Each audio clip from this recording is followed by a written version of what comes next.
خاله، شما به نظرتون خیلی عجیب نبود؟ چی به نظرم عجیب نبود؟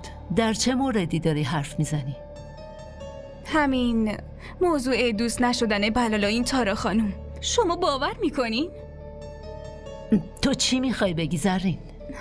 من نمیخوام چیزی بگم، فقط داشتم فکر میکردم که آشنا شدن بلال با فرهان، بعدش شریک کاری شدنشون، اینجا خونه اومدن و بعد نشون دادن این که هیچی بین اونا نیست، به نظر من تصادفی نیست.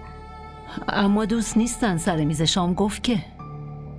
خاله، من فکر میکنم حرفایی که اون زد همه واقعیت نیست. حالا خودتون بگید، توی دانشگاه این همه آدم هستن، با همه میشه سلام کرد، اما بعد از تموم شدن دانشگاه همه چی فراموش میشه.